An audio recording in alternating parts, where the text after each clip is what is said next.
Olá, meus queridos. Então, hoje vamos entrar na nossa frente B e na nossa última nosso último grande conteúdo desta frente. A gente vai ver um pouco, a frente B sobre geografia mais mundial. A gente vai ver então um pouco das geografias dos continentes todos. A gente vai ver um pouquinho sobre Europa, América, Oceania, Ásia, África e, obviamente, a Antártica.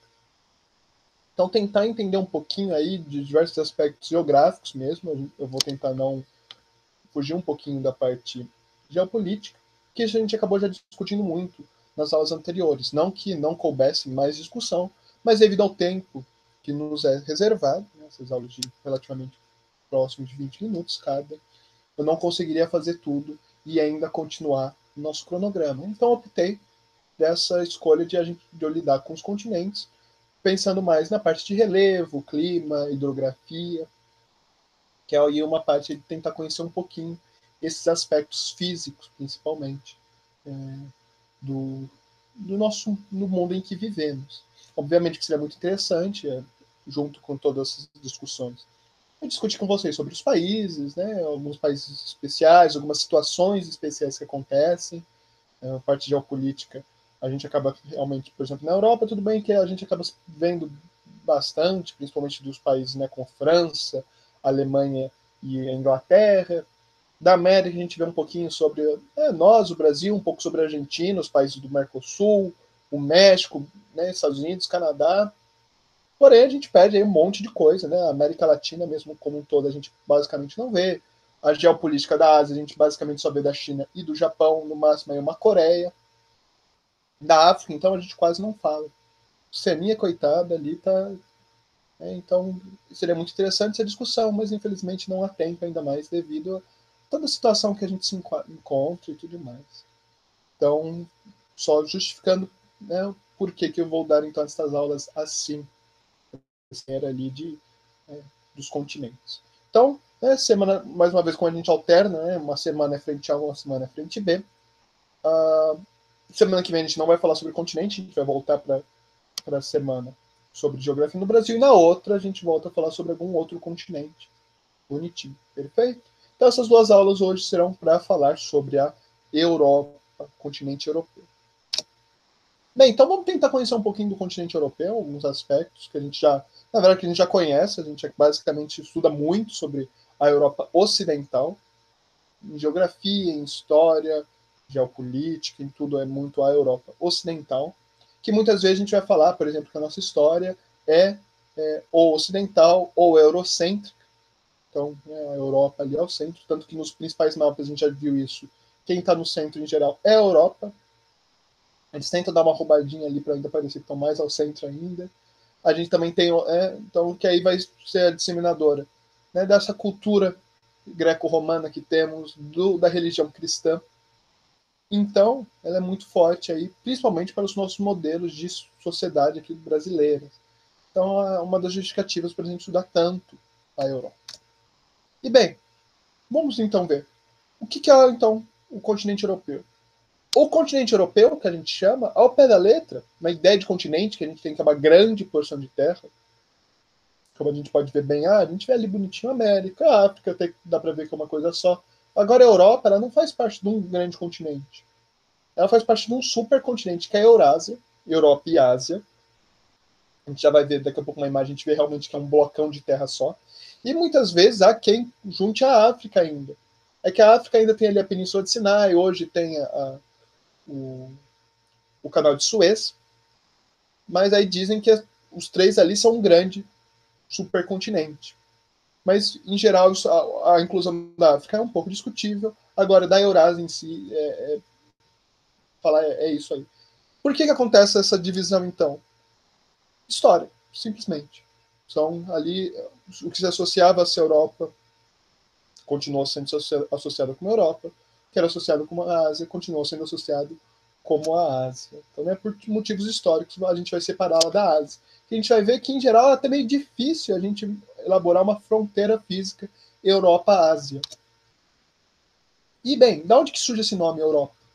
Bem, a Europa, a gente vai ter duas versões. A primeira é que ela vai ser uma rainha mitológica de Creta, e a outra era que ela era uma princesa fenícia, que Zeus o principal deus grego, roubou ela, tirou ela da Fenícia e a transforma ali numa vaca branca. É uma história bonitinha, engraçadinha.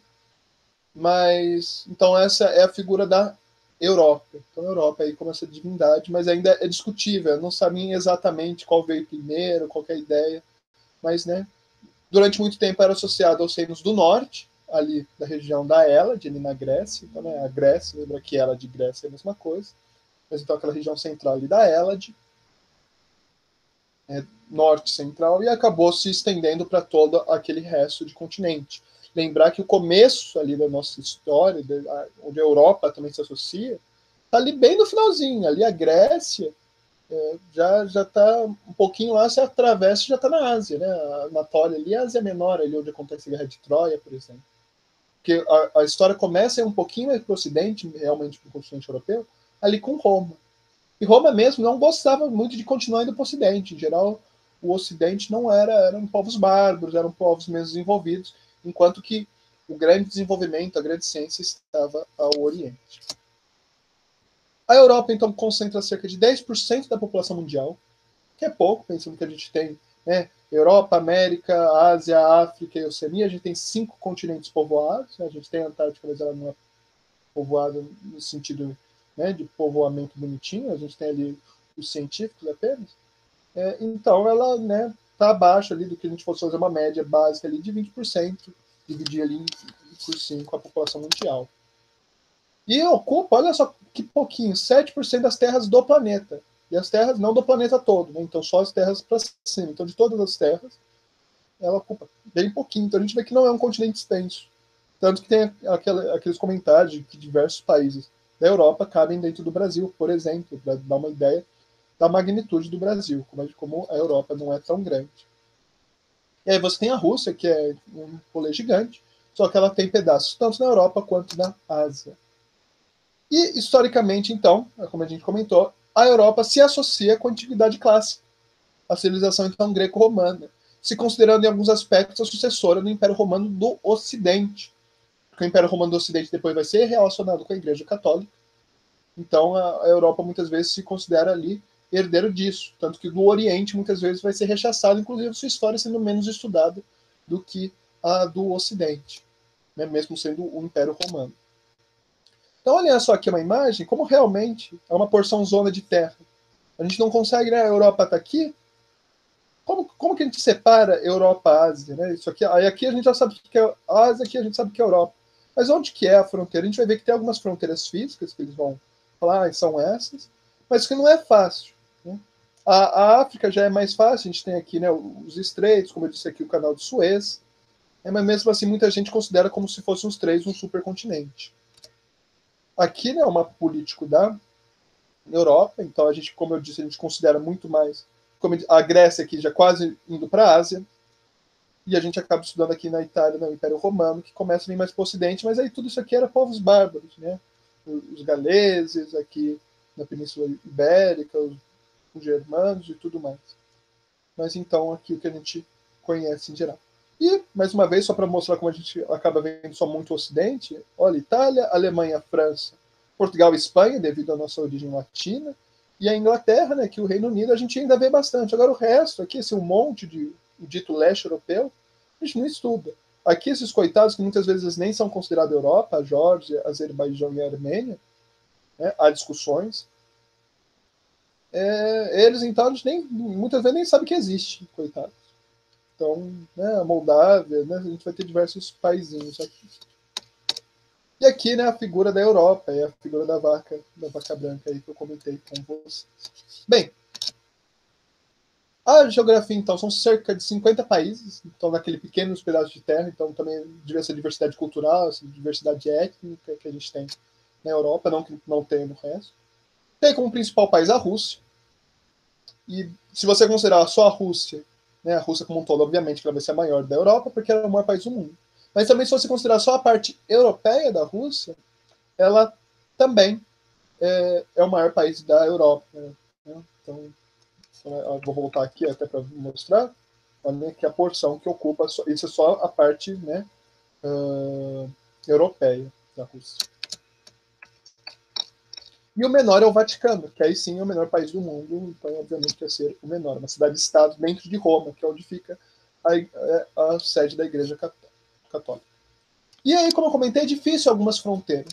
Então a gente vai ter os Montes Urais ali na Rússia, e o Rio Ural, que aí os dois, os Montes Urais e o Rio Ural ali fariam então a fronteira, essa fronteira física mesmo que a gente precisa para dividir a Ásia da, da, da Europa.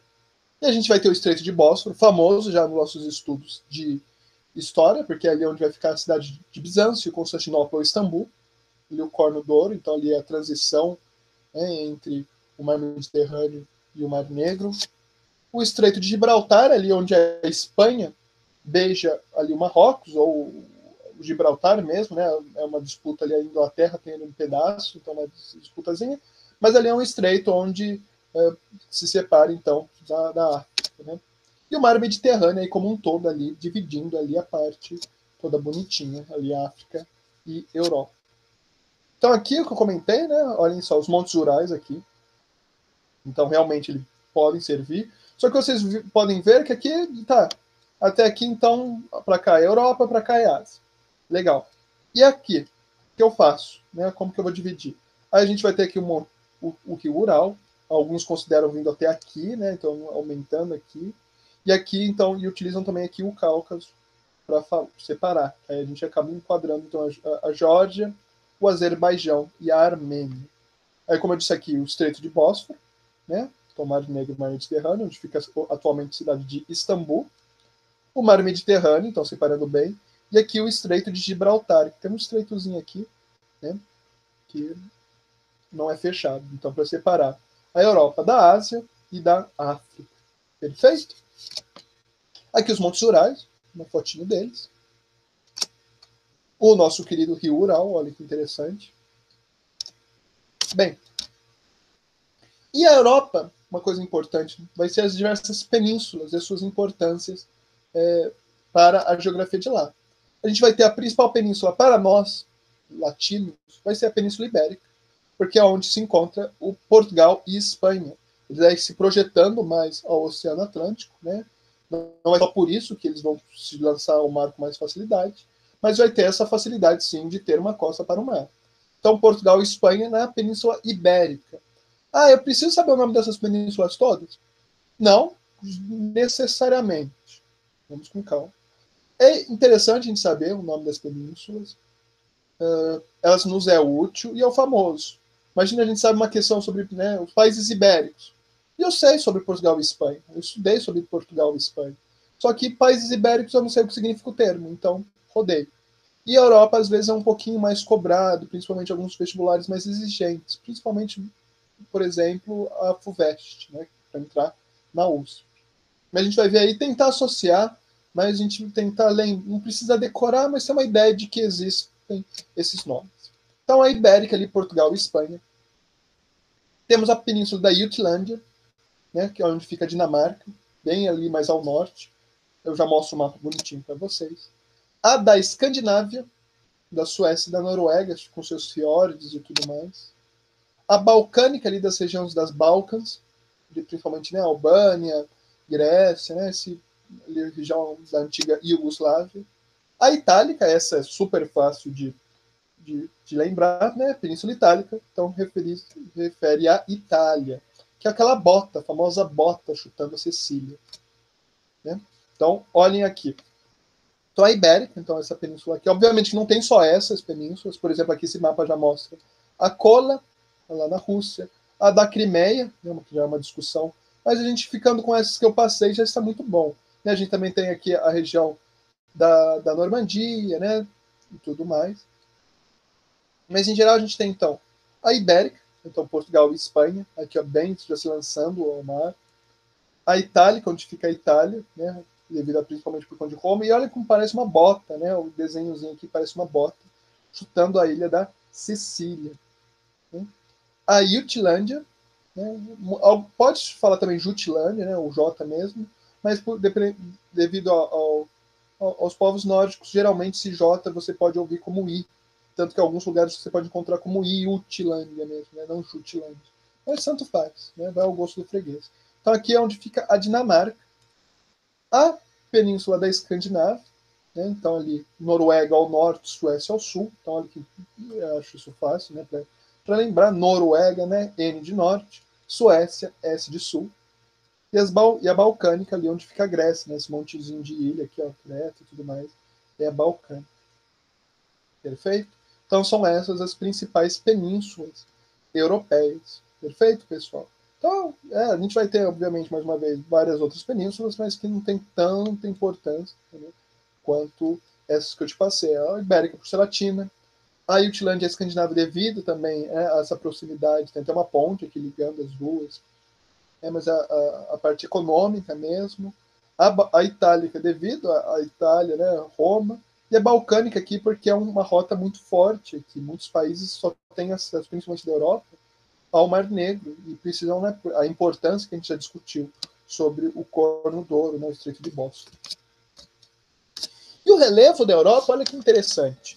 É um território, então, composto basicamente por planícies e algumas regiões montanhosas. Então, vão ser cadeias montanhosas. A gente vai ter as cadeias, mas em geral é planície, não é nem planalto, é planície mesmo. As cadeias montanhosas que a gente vai ter, algumas são muito famosas, como os Alpes, os Alpes suíços, que não ficam só na Suíça, ficam em diversos países, cortam ali o norte da Europa, da Itália, desculpa, Alemanha, Suíça, se eu não me engano, um pedaço da França, Áustria. Temos os Apeninos, na Itália, os Pirineus, que na fronteira entre a França e a Espanha, os Montes Cárpatos, ali no leste europeu, as Balcãs, ali na região balcânica. Na verdade, a região balcânica, né, a Península Balcânica, tem o nome devido às Balcãs, também ali já indo para a Grécia. Os Montes Urais na Rússia, que a gente também já discutiu. Essas que não têm nome, elas cortam vários países aqui, eu me poupei, né, dos nomes. Então, né, que eu falei das planícies, olha que a grande planície europeia é essa parte em cinza. E olha realmente como ela cobre grande parte. A gente vai ter, obviamente, geografias mais, né, pontuais, mas aí aqui, ó, a gente já vai ver aqui aqui a gente tem o Cáucaso, os Cárpatos, as Balcãs, os Apeninos, os Alpes e os Pirineus. Então, tirando essas formações rochosas, em geral, a Europa tem uma grande presença das planícies, né, no seu relevo. Então, olha quanto planície que temos. E aqui os Alpes que eu falei, né? Estão aqui os Montes Urais, na fronteira. Temos aqui outros montes, aqui, né, montes Alpes dináricos, aqui já é uma discussão mais já muito pontual, né? O Cáucaso aqui a gente acaba se associando mais com a história, mas então a gente tem aqui os Pirineus entre a Espanha e a França, os Alpes suíços, né? Os Alpes que não são só suíços, aqui a França, a Alemanha, a Suíça, o norte da Itália, temos aqui também a Áustria, né? Talvez um pedacinho aqui da Eslovênia, né? Então, são vários países, não são só Alpes suíços. Os Alpes suíços são os Alpes na Suíça, certo? Os Apeninos cortando a Itália, né? Tanto que às vezes também, eu acho mais raro, mas às vezes você pode encontrar como a Península Itálica no lugar de Itálica como Península Apenina, né? Devido aos Apeninos, certo? E bem, a gente vê então que aqui os Alpes, olha que bonito, os Apeninos aqui, né, ao fundo, na Itália, as Balcãs. E bem, a gente viu que a Europa tem muitas planícies. E isso vai, obviamente, mexer muito na parte hídrica, né? A parte dos rios da Europa. Então, os rios, em geral, vão ser de planície. A gente já discutiu na outra aula sobre matriz energética no Brasil, que o Brasil tinha um grande potencial energético devido a ter rios de planalto. E aqui a gente não vai ter esse potencial elétrico. Porém, os rios de planície, né, eles vão ter outros potenciais, principalmente o de navegação. Eles são extremamente navegáveis. Então vai ter uma grande importância econômica, porque muitos países da Europa não têm acesso ao mar. Então, através dos rios, eles vão conseguir escoar isso até algum oceano, até algum mar, e aí sim conseguir ali, né, comercializar com o mundo. A gente vai ter como o principal rio europeu, sem dúvida alguma, é o Danúbio. O rio Danúbio ele é muito famoso. Né? A gente vai ter, por exemplo, a música Danúbio Azul. É uma valsa, provavelmente uma das valsas mais importantes. Qualquer coisa, pausa e dê uma olhada, né, na Danúbio Azul. Você vai conhecer, eu não vou só me arriscar aqui a cantarolar e passar vergonha. Porém, devido à sua importância como rio navegável, ele está no ideário europeu muito forte. Né? Ele é muito, muito próximo ali da cultura europeia mesmo. Né? A cultura europeia e o Danúbio são muito próximos. Ele nasce ali mais ou menos na região dos Alpes e vai até o Mar Negro, cortando diversos países. Né? Bem, a gente vai ter o rio Volga também. Todos esses rios que eu estou passando são rios navegáveis. Né? O rio Volga vai ser o maior rio da Europa, né? Extremamente navegável, que a Rússia utiliza muito também. O rio Po, na Itália, além do Tibre, né? O Tibre a gente já viu um pouco ali nas aulas de história do Império Romano, mas o rio Po corta uma importante área industrial da Itália. Então ele é muito importante devido a isso. Temos o Tâmisa, que corta Londres, né, na Inglaterra. O Sena, que corta Paris, né, na França. O rio Tejo, que tem Espanha, que corta Espanha e Portugal. Obviamente que esses países já têm saídas ao mar, então não é algo tão sério ter que precisar de um rio navegável. Né? Eu até falo de Tâmisa, Sena e o Tejo. Mas as cidades próximas, às vezes, utilizam disso que é muito mais barato o transporte hídrico do que o transporte terrestre, tanto de combustível, de tudo mais. E temos o Reno, na Alemanha, que corta uma importante... O Vale do Rio Reno é muito industrializado na Alemanha e escoa ali para o Mar do Norte, né, já no Oceano Atlântico. Então aqui olha o Danúbio, né? Então olha o tamanho dele, a planície, né? Os diversos navios todos navegáveis, mais uma vez. E olha como ele corta, né? Então ele sai aqui dos Alpes. Então ele corta pelo menos aqui, esse mapa não está tão bom assim, mas olha, a Suíça, a Alemanha, a Áustria, Hungria, temos aqui também, né, a Bósnia, né, a Croácia, né, aqui a Sérvia, Romênia. Então, né, o pedacinho da Ucrânia para desembocar, então, né, para terminar aqui no Mar Negro, que aí tem contato, então, com o Mar Mediterrâneo e aí com o Oceano Atlântico. Então, países como Suíça, Áustria, Hungria, que não tem saída para o mar, né, utilizam muito aí do Danúbio. Então, o Danúbio é o principal rio europeu. O Rio Reno também, olha só, né, que região importante. E olha, né, já sendo muito navegável, são rios largos também. O Volga na Rússia, olha o tamanho, né, a dimensão do rio. E o Tejo, né, lá principalmente em Portugal, aqui muitas das embarcações partiam do Tejo para colonizar os novos mundos. Perfeito? Então, nessa primeira aula, então, a gente viu um pouquinho sobre a história da Europa rapidamente, tentar entender um pouco dela, o relevo e a hidrografia. Perfeito? E na próxima a gente vê ali, principalmente a parte de clima e vegetação. Espero vocês na próxima aula.